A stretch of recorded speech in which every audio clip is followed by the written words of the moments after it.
Hora do quadro Protagonistas, que traz histórias de mulheres inspiradoras que atuam em suas áreas e transformaram essas áreas em que atuam. A líder de hoje acredita que inovação começa nas pessoas. Apesar de valorizar as experiências no exterior, ela diz que o Brasil é capaz de participar mais ativamente no cenário tecnológico global.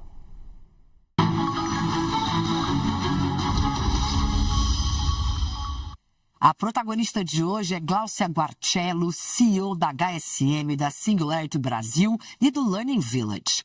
Ela foi CIO, Chief Innovation Officer da Deloitte e da Andrade Gutierrez. Gláucia acredita que inovação não começa na tecnologia, mas nas pessoas. Ela tem ajudado empresas e líderes a se prepararem para um futuro cada vez mais incerto. Gláucia, muito obrigada por ter aceitado o nosso convite. Um prazer ter você aqui. Prazer é todo meu. Estou muito honrada de participar. Gláucia, quem é Gláucia Guarcello? Como é que você se define?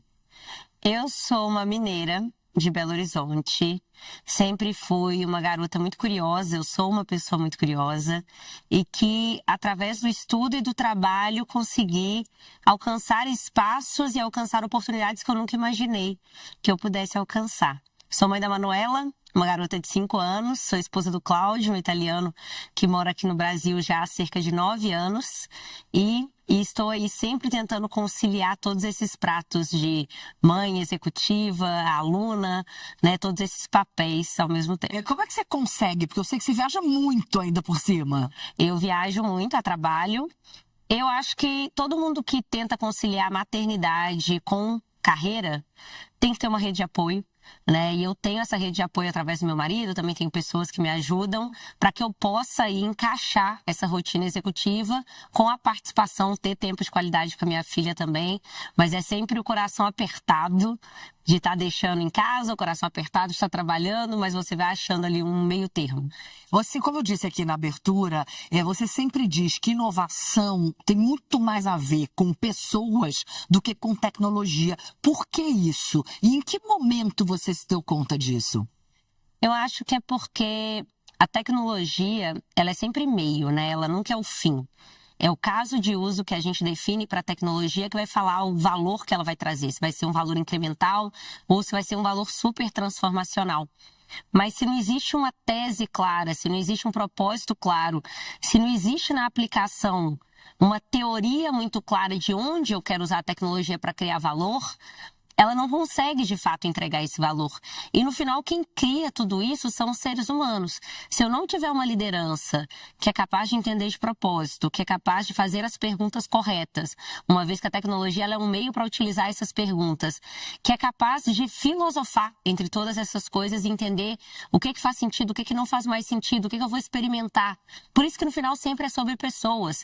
É sobre aquele líder que é capaz de entender o que a tecnologia coloca na mesa e desenhar a tecnologia de uma forma que ela entregue esse valor diferente, sabe? Então, para mim, é sempre atrelado a pessoas, mesmo que eu esteja automatizando alguma coisa. O que mais te preocupa nas empresas que olham para o futuro?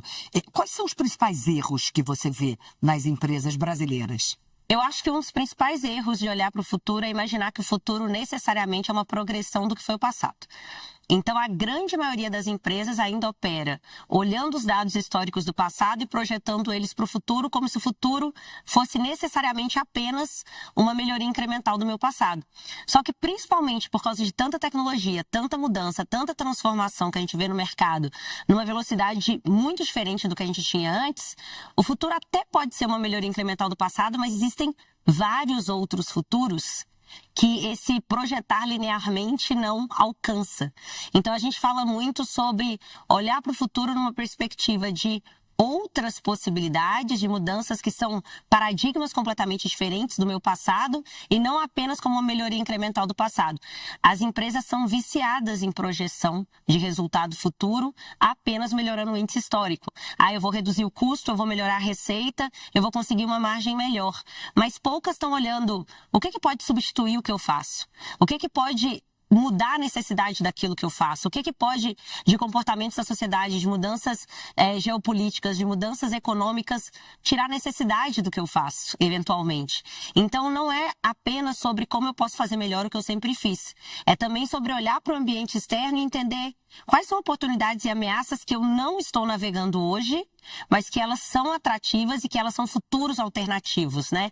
Então não é um futuro só mais, a gente fala de futuros no plural, e como eu sou mais à prova de futuros, quais capacidades eu preciso aprender para eu navegar bem em mais futuros, ao invés de desenhar um só. Mas como tirar o medo das empresas de se jogarem no barulho? Porque eu imagino que a situação seja essa.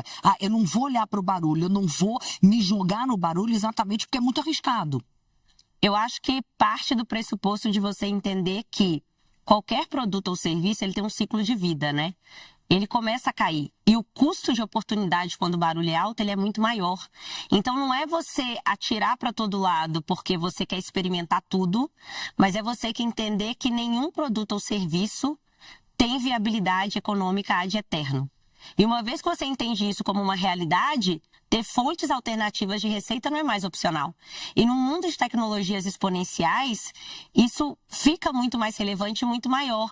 Porque eu tenho tecnologias hoje que podem sim substituir serviços completos de maneira muito rápida, que se eu não tiver antenado essas capacidades antes da disrupção chegar, eu não tenho mais tempo hábil de fazer alguma coisa. Então não é muito um ou outro, né? Eu sempre falo que é um e outro.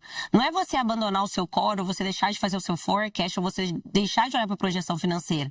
É como ao mesmo tempo que eu tenho ali uma cultura de excelência operacional e disciplina para crescer o meu core, eu olho para o ambiente externo numa perspectiva de humildade, de entender que esse ambiente ele está em uma transformação muito intensa e que essa transformação não me torna inatingível. E é aí que eu começo a entender o que são demandas que eu não estou atendendo que podem estar surgindo. O que são comportamentos de consumidores que eu posso não estar vendo que são relevantes. O que são tecnologias que hoje são viáveis em escala e que eu não utilizava e que podem substituir a forma como eu faço as coisas. Que outras soluções podem resolver o mesmo problema que eu resolvo de outras formas. A gente chama isso na inovação de job to be done, né? O trabalho que uma marca ou um produto faz para a sociedade. Se o job to be done que eu tenho é calma, eu posso ser uma marca de colchão, eu posso ser uma marca de bebida, eu posso ser uma marca de meditação. Todos esses produtos e serviços entregam calma, de formas diferentes, mas entregam calma. Eu entender o papel social que eu faço para muito além do produto ou do serviço me abre muitas outras possibilidades de entender como eu posso criar mais valor para esse usuário através de outros produtos, outros serviços e outros negócios, que às vezes ficam fora do radar, porque a gente tem um viés cognitivo de negar futuros que a gente não gostaria que acontecessem. Então, eu não gostaria que o que eu faço seja disruptado, eu nego que isso é uma possibilidade, até que a disrupção já esteja tão próxima que eu não consigo mais fazer alguma coisa. Eu acho que achar essa ambidestria, conseguir entender onde eu ainda tenho um mercado cativo, sim, e eu posso com excelência operacional entregar valor, mas ao mesmo tempo, o que eu tenho de oportunidades fora, o que eu tenho de ameaças fora, que pode de maneira muito significativa transformar o meu mercado, eu já começar a jogar esse jogo antes que um concorrente faça. E o que a IA nunca vai conseguir substituir no ser humano? Isso é uma pergunta complexa, até porque a gente não sabe onde vai chegar a inteligência artificial. Eu acho que a pergunta não deve ser o que ela não consegue fazer. Eu acho que a pergunta deveria ser o que a gente não gostaria que ela fizesse, mesmo se ela pudesse. Tá. Eu não gostaria de ter um mundo em que questões filosóficas, questões artísticas fossem dominadas pela IA, principalmente, né? Eu acho que tanto a arte quanto a filosofia, a moral, a ética, eu acho que tem algumas questões que elas deveriam permanecer humanas, não por uma questão da capacidade da tecnologia, mas por uma questão de deliberadamente os seres humanos quererem que isso ficasse humano. Eu acho que a IA nos torna superpoderosos, mas ao mesmo tempo ela traz um risco muito grande de um problema social significativo. Como fica a economia a partir do momento que eu consigo gerar PIB com máquina sozinho, sem estar atrelado à mão de obra.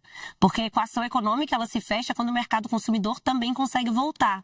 Mas se eu não consigo ter esse mercado consumidor tendo renda através da produção e eu coloco uma superprodução no sistema, a equação macroeconômica não fecha mais.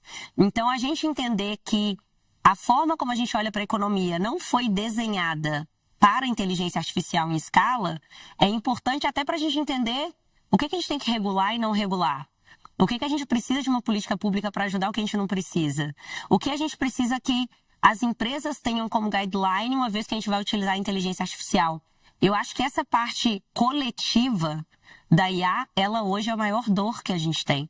Porque a parte individual, cada um se capacitar, a gente gerar acesso à educação em IA, eu até vejo alguns movimentos, poucos, mas eu ainda vejo. Mas esse movimento da gente parar e falar como sociedade, tá, o que são os limites? Né? Eu ainda acho que a gente faz muito pouco, não na velocidade que a tecnologia avança. Você tem um visto americano que é considerado o visto dos gênios. O que isso representa para você? Não muita coisa, assim. Eu acho que os Estados Unidos, eles têm hoje um ambiente ainda, né, extremamente fértil para inovação e para criação, para tecnologia. Tanto olhando China quanto Estados Unidos, a gente está falando hoje das duas maiores potências tecnológicas do planeta. E eu acho que para qualquer brasileiro ter uma abertura para poder estar desenvolvendo tecnologia e inovação é muito legal, é muito importante, é muito interessante. Mas há muitos anos eu decidi que eu queria minha carreira no Brasil e que eu queria desenvolver o que eu pudesse neste país. Por quê? Porque eu acho que tem muito brasileiro talentoso fora do Brasil. E eu acho que é muito atrativo estar fora do Brasil. Não tô julgando de forma alguma. Mas eu acho que a gente precisa de mentes brasileiras na inovação, na tecnologia, principalmente, que queiram desenvolver o Brasil também. Porque é um país maravilhoso, é um país extremamente rico, que tem uma crise de vira-lata que não precisa ter. E que eu acho que se organizar pode ser uma das grandes revelações aí da ciência e tecnologia, porque a gente tem cérebro para isso, a gente tem capacidade para isso, faltam alguns outros incentivos. Então, para mim é isso. Eu acho que eu sempre tive esse encantamento pelos grandes hubs de inovação do mundo, essa inspiração e esse respeito, mas eu quero muito aplicar meus talentos no Brasil, assim. Quais são as competências que vão ser mais valorizadas nesses próximos anos? Olha, é muito difícil saber a priori. A gente tem alguns sinais de conhecimentos que são muito necessários para lidar com essas tecnologias. Eu acho que mais óbvio, né? Fluência mínima tecnológica. Então, poxa, primeira coisa que já dá para fazer, você sabe que inteligência artificial é um tema, né, revolucionário? Estude IA, né? Aprenda a fazer bons prompts, aprenda a usar as plataformas, experimente os agentes, comece a utilizar no seu dia a dia, comece a otimizar a sua rotina utilizando IA. Tem tanta coisa que já está pronta e que a gente não usa às vezes, né? Porque a gente não quer parar para sentar e aprender. Eu acho que filosofia nunca foi tão importante. Saber perguntar em tempos de IA, eu acho que é uma das maiores skills que um ser humano pode ter.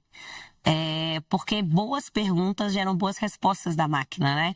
A máquina ela é treinada para responder à medida de uma base de dados, mas ela responde pela qualidade da pergunta que é feita também. E a nossa capacidade de ter pensamento crítico, a nossa capacidade de perguntar bem, ela é diretamente relacionada com o filosófico a gente né? A quanto contato a gente teve com filosofia. Eu não abriria a mão da matemática, porque eu acho que o raciocínio analítico, ele é muito importante, até para a gente poder avaliar o que a máquina traz. Eu sou formada em engenharia, tanto na graduação quanto no mestrado. E eu brinco que engenharia é um curso para você ter noção, né? Ele é um grande curso de regra de 3, assim. Porque no final das contas, o engenheiro ele tem noção. Você sabe se é muito, você sabe se é pouco, você sabe se faz sentido, se não faz. Você treina tanto o lado analítico do cérebro que as coisas têm que fazer sentido, sabe? E eu acho que essa capacidade da gente olhar para respostas, mas ter senso crítico, ela vai ser cada vez mais necessária. Porque se a gente está terceirizando cognição, saber avaliar a resposta é importante. Aí tem um estudo muito legal. O MIT fez um estudo dividindo 2 times para poder resolver um problema de desenvolvimento de software. Um time usou IA, um time pesquisou em sites de busca, né? O time que usou IA fez muito mais rápido, O time que fez Insight Busca levou um bom tempo para encontrar o que fazer. Depois tiraram todas as ferramentas e pediram para esses times repetirem o exercício. E o time que usou IA não conseguiu fazer o exercício de novo. Exatamente o mesmo exercício. O mesmo time, o mesmo exercício. O time que usou a IA não conseguiu refazer, porque terceirizaram muita coisa. E o time que pesquisou na internet em buscas normais conseguiu refazer. Porque o nosso processo de aprendizagem, ele pressupõe repetição e erro, né? Ele pressupõe essa capacidade de ir buscar informação, voltar e testar. Então, como a gente vai ensinar num mundo em que a IA é capaz de resolver grande parte do pensamento pra gente, né? É uma grande questão também. Se você pudesse dar um conselho para alguma mulher que esteja aqui agora, nos assistindo, e olha para você e assim gostaria de chegar em algum cargo parecido com o seu, algum cargo de liderança, qual seria esse conselho? Para uma mulher.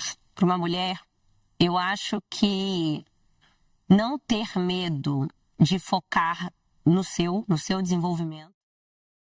Somos muito educadas a cuidar de todo mundo. A ser a conciliadora, a ser a que cuida da casa inteira. A gente é muito educada para nunca se priorizar. Então, a sua carreira não é mais importante, o que você deseja não é mais importante, o seu sonho não é mais importante, tudo está acima, tudo está à frente. E, às vezes, a gente tem receio de se priorizar, como se fosse quase uma culpa de se priorizar.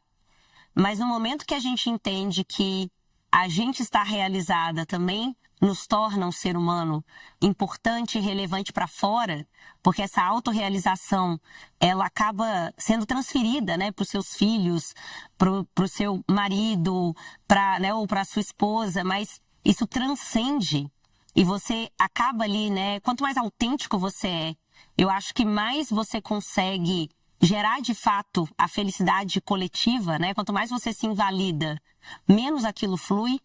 Eu acho que a gente priorizaria muito mais os nossos sonhos se a gente entendesse que no final é melhor para todo mundo. E eu fui criada por um homem, eu acho que talvez por não ter tido uma imagem materna, eu fui criada num ambiente que eu não entendia muito essas diferenças. Até eu entrar no mercado de trabalho, Você até eu foi entrar na criada escola. só por um homem. Só por um homem. Então, eu achava que eu tinha as mesmas oportunidades e os mesmos sonhos que qualquer menino. Eu não fui criada muito com essa coisa de que eu não era para eu fazer, ou que eu tinha que me ajustar.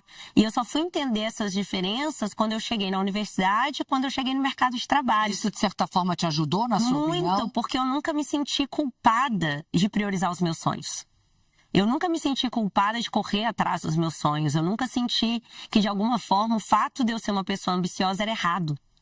E eu vejo muitas das mulheres que eu já liderei, que eu já trabalhei, às vezes se sentindo culpadas por serem ambiciosas, ou se sentindo erradas por priorizarem os seus sonhos. E eu falava, gente, mas se você está fazendo o seu com o intuito de se realizar, isso vai chegar a todos os outros que estão ao seu redor, porque uma pessoa que tem brilho no olho, uma pessoa apaixonada, ela contagia as outras pessoas. E às vezes as meninas, a gente inibe esse sonho nelas, sabe? Então, se eu pudesse dar um conselho, seria: não tenha vergonha de se priorizar. Não tenha vergonha de correr atrás dos seus sonhos. Não é fácil pra ninguém, mas nada do que é fácil a gente se orgulha, a gente só se orgulha das coisas difíceis mesmo. E não perde tempo se preocupando com o que todo mundo está pensando, com o que todo mundo está fazendo. Foca no seu. Essa energia da preocupação, coloca no seu trabalho, coloca nos seus objetivos, coloca em fazer todas as tarefas que você tem que fazer, porque não te dá nada essa energia que você desperdiça, muitas vezes preocupada com o que estão pensando. Esse é um super conselho, viu? É verdade. E o que, pra gente terminar, Glaucia, o que significa para você ser protagonista da sua própria história? Ser protagonista, para mim, significa ser livre.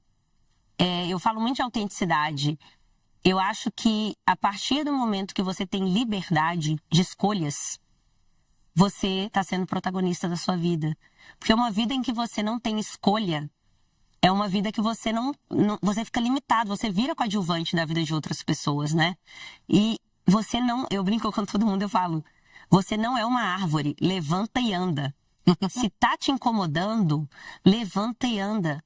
Você só recebe o tratamento que você se permite receber. E você só reage no que você se permite reagir. Não importa o que te façam. A sua reação está no seu controle. Então foca no que você tem controle e vai, sabe? E vai. Porque a vida é muito curta. E quando a gente estiver mais velho, pelo menos eu não quero olhar para trás e me arrepender de ter vivido uma vida em que eu não experimentei o que eu queria experimentar. Eu gosto de me arrepender do que eu fiz e não do que eu deixei de fazer. Porque no fundo é isso. Metade do sucesso é ter coragem de dar os passos, o resto vai se ajeitando. Você vai errar, você vai quebrar a cara, você vai acertar. Mas, no fim das contas, é a coragem que importa de continuar em frente, de continuar seguindo. Não importa o que aconteça, sabe? É muito mais sobre resiliência do que sobre competência. Porque competente muita gente inteligente muita gente ter boas ideias muita gente tem. Mas cair, levantar e saber para onde você quer ir e ter raça de fazer aquilo, não é muita gente que tem. Porque é isso que conta no final, né? É a corrida de longa distância, não é o sprint. Isso aí. Obrigada. Muito bom conversar com você, viu? Obrigada mesmo. Prazer enorme. Obrigada pelo convite.